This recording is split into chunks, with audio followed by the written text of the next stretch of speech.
according to a global warming potential study done by Economy Map with information from the Environmental Protection Agency, the top polluting industry sectors include utilities, transportation, and retail industries. These industries are also some of the highest earning, meaning governments around the world are likely to allow them to do what they may as a means of economic stimulation. When allowed, corporations will undoubtedly value profit over environmental safety, which leads to several other problems.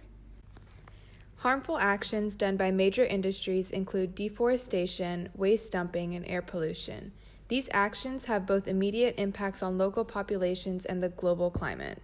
Locally, water pollution poses serious threats to populations. This, combined with air pollution that frequently occurs in urban areas as a result of uncapped industry and transit use, can lead to serious health problems for the disadvantaged populations living near industrial areas. On a global scale, each of these actions has serious consequences on the environment, especially air pollution. The increasing presence of greenhouse gases such as carbon dioxide, methane, and nitrous oxide trap heat within the atmosphere. This process has caused climate change, which in turn creates serious environmental hazards such as rising temperatures both on land and in the ocean. According to the Environment and Heritage Department of the New South Wales government, the incidence of deadly bushfires is directly increased by climate change due to increasing temperatures for ignition and dry vegetation to ignite. On the other end of the spectrum, cyclones, or as they are known in other parts of the world, typhoons and hurricanes, are caused by increased ocean surface temperatures. This temperature increase can again be attributed to global climate change. These environmental disasters create massive issues in the lives of people, especially women, minorities, immigrants, and lower-income people. These groups often do not have resources available to leave endangered areas, protect their property, or recover from the widespread property destruction that frequently occurs during these disasters. Government structures and laws prevent these groups from being able to make comprehensive policy changes to limit the corporate destruction of the environment in a number of ways. In addition, the industries mentioned above are also notorious around the world for attempting to influence government regulation and policy, further alienating the wants and needs of the electorate. Industries make policy decisions which result in actions. These actions have effects on local populations as well as the global climate. The global climate response is increased natural disasters, which affect different populations in different ways. The government then allows the cycle of harm to continue through inaction.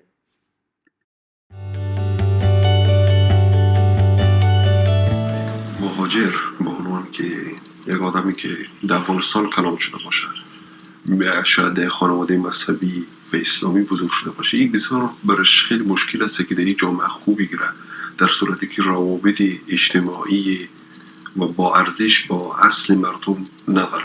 ارزش های واقعی انسانی ما رو دور گذاشتیم. تقریبا ما در یک گوشه افتادیم، در کنار افتادیم که The alienation frequently experienced by immigrants around the world leaves them set up to fail in the event of a natural disaster. With no support system, immigrants are largely left to remain in place and defend what they have against floods, fires, and other severe weather conditions. In addition, immigrants that do not speak the language of the country that they live in now are unable to access all the necessary information on how to be safe in the event of a disaster. After natural disasters, many undocumented immigrants are afraid to seek government assistance as they may jeopardize their residency in Australia. We interviewed Gabriel, someone who can provide more insight on this topic. What is your name, where are you from, and how long have you lived in Australia? My name is Gabriel. I am Brazilian and I have been in Australia for 5 months. And when you first arrived, did you have any trouble with language? Yes, since I didn't know anything. Do language barriers still affect your day-to-day life? Yes, it is a lot better now that I have to use it a lot during this time here.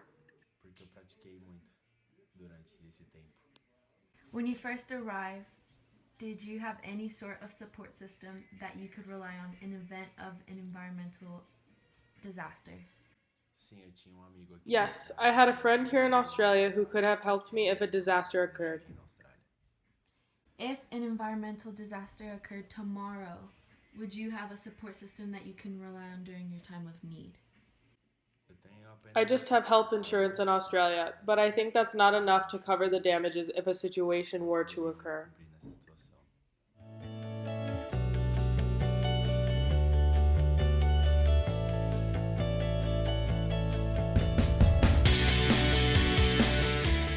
Women make less than men on average for doing the same job in every country on this planet, meaning they have less resources to recover from or adjust to natural changes.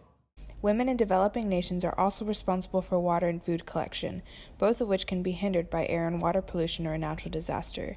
As though this was not enough, women are also widely excluded from decision-making when it comes to the environment or policy making. Women tend to be excluded from both government and scientific research fields on this topic, as a result of centuries of people questioning our competency in this environment. All of which are completely unfounded. Given that several studies have shown natural disasters kill more women than men, women should undoubtedly be included in the conversation to mitigate these effects.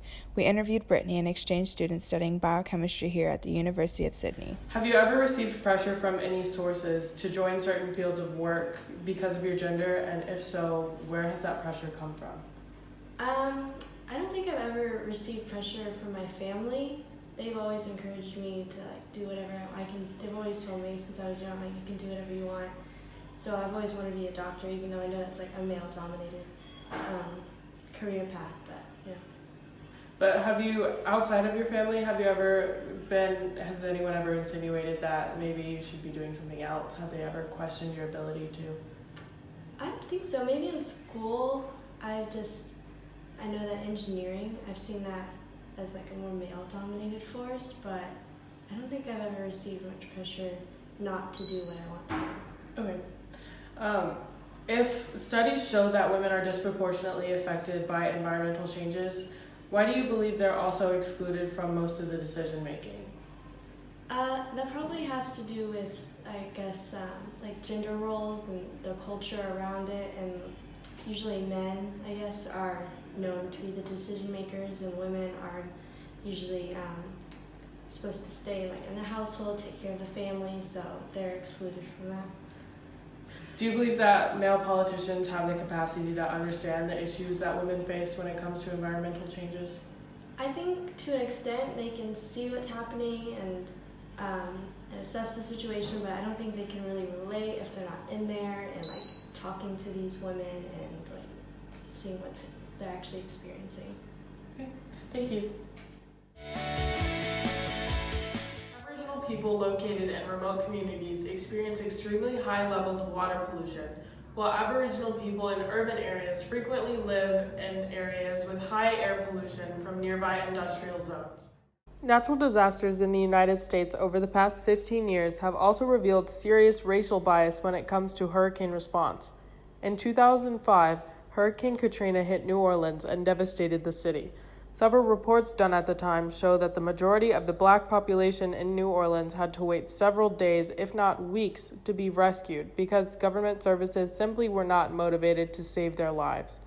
The same trend was seen again in 2017 when Hurricane Maria hit Puerto Rico, gutting the territory of electricity and supplies while very little aid arrived. When Hurricane Harvey hit affluent areas near Houston, Texas in 2017, the government and citizens alike immediately came to the aid of the wealthy white population affected. These trends are not unique to the United States, with many other nations having racial priorities for emergency response. Evidently, the actions of corporations and the inaction of governments across the globe have led to increasing environmental change and disasters. As we have shown, alienated groups such as women, immigrants, and minorities are often the most affected by environmental changes and are excluded from the decisions made on this topic. This provides them with very little opportunity to improve their circumstances.